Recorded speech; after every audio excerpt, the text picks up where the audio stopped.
Hi, everyone. Thanks for watching this webinar today on the 5 things you should do to prepare for the multi-cloud. My name is Ryan Lewis. I'm a cloud architect and author here at Pluralsight, and I have developed and architected applications both big and small at startup companies and enterprise level companies. And mostly I've focused on AWS, which is what I teach courses on at Pluralsight. But today we're going to focus on the multi-cloud more than AWS and what it means to you and what you need to do to be able to prepare your multi-cloud strategy. So one of the things about the multi-cloud is the fact that it is a new buzzword and it means a lot of different things to a lot of different people. And so understanding what the multi-cloud actually means to you at your level, at your company, is very important. For instance, if you're at a very high level at a company, you're probably going to be looking at the different cloud providers that multiple teams use and what that actually means for your company. But if you're at a very small team level, then you're going to have a different view of that because you likely won't be using as many clouds as an entire organization would be using. For instance, me at my level, I'm an architect and developer, and a lot of times when I think about the cloud, I'm thinking about these general purpose cloud providers such as AWS, Azure, Google Cloud. And these are the cloud providers where a lot of times I'm deploying applications and doing DevOps and things like that. Multi-cloud to me really means using more than one of those general purpose cloud providers and how I can architect and build my applications in such a way that if I have to move, I'm able to, or if I need to use resources in a different cloud, that I'm able to do that. But there's also another way of looking at multi-cloud, and that's including these single-purpose cloud providers. A lot of times I think of them as SaaS products, thinking of things like G Suite or Office 365 or Workday. But these are clouds in their own right. When you're interacting with them, you are not having that IP or that data on premises. You are having to interact with the cloud that this product and provider provides. And so in understanding how these single-purpose cloud providers interact as well with the general-purpose cloud providers is really what a multi-cloud is. And it's going to depend on your level, and understanding what that is and what you have to deal with is very important. And so once you understand all those things, then you're going to want to actually architect that out. You're going to want to figure out not just that you have all of these pieces lying around, but how they're going to interact and how you are going to ensure that you are prepared to avoid vendor lock-in, and you're prepared if any of these cloud providers actually go away or merge or change their business or up their prices, which is something that happens as well. To look at an example, here's an example where you have, maybe you're deploying your applications into AWS. You've got some hosted Elasticsearch clusters in Elastico. You're using G Suite for corporate communication, and maybe GitHub for actually having your source control. And understanding how all of these, they don't all interact together at the same level. For instance, G Suite doesn't really interact with AWS or GitHub except probably at the identity level. So you're probably going to want to have some sort of common identity layer for your entire organization, where your employees are logging into both G Suite and AWS and GitHub. And so that's a much different interaction model than, say, AWS, your applications in AWS and Elasticsearch, because they're going to be interacting kind of at that application level, whereas G Suite is at a much higher level and not really interacting with your product as much. So understanding the way that those things interact and understanding where you need to pay attention to security is very important for kind of architecting out your multi-cloud situation, so you don't paint yourself into a corner and years down the line realize that you architected something that is incompatible with kind of this future of being multi-cloud.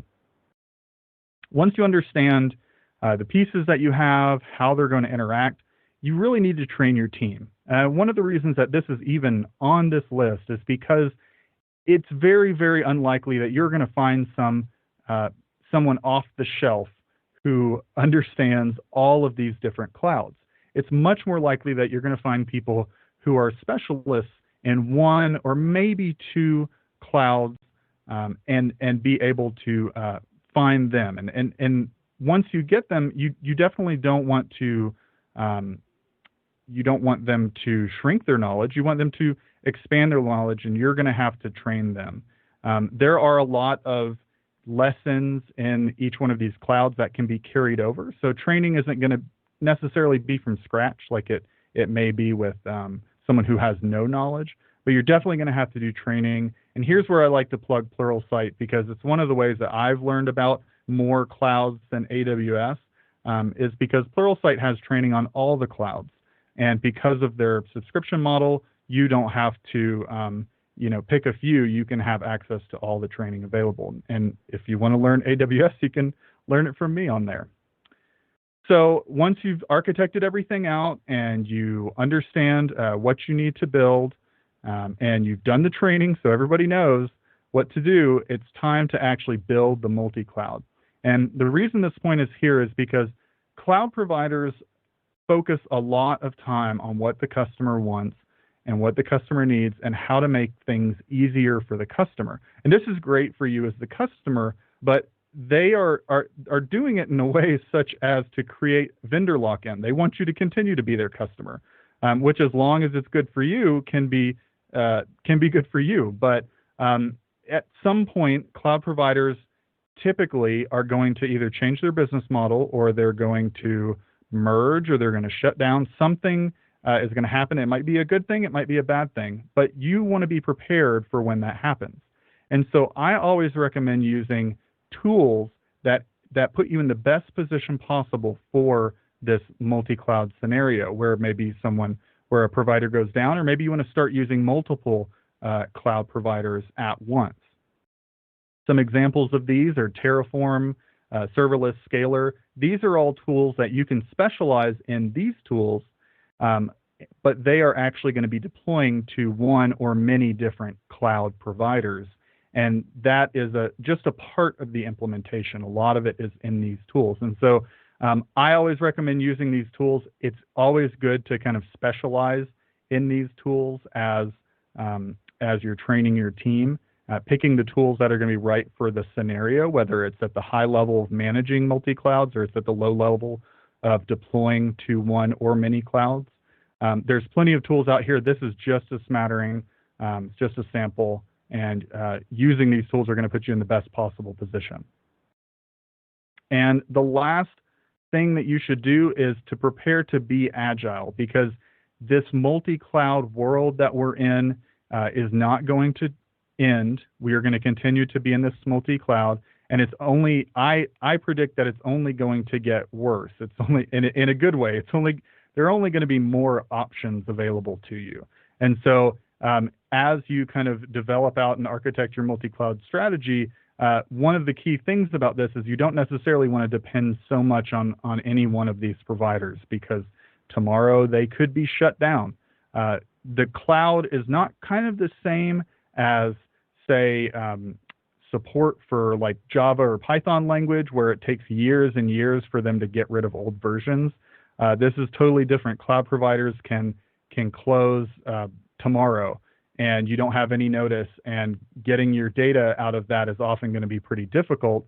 And then, not to mention that you have to find another option. So keeping abreast of what's going on with cloud providers, always looking at these new options that come out, looking for lower prices, shopping around, building your things in such a way that you're going to be able to move your data and your applications as needed is going to be super important for the rest of this multi-cloud world. And that's it for the webinar. Again, my name is Ryan Lewis. You can keep up with me on my website at ryanlewis.dev. I'm at Ryan Murakami on Twitter. And thanks for watching this webinar, and I'll see you next time.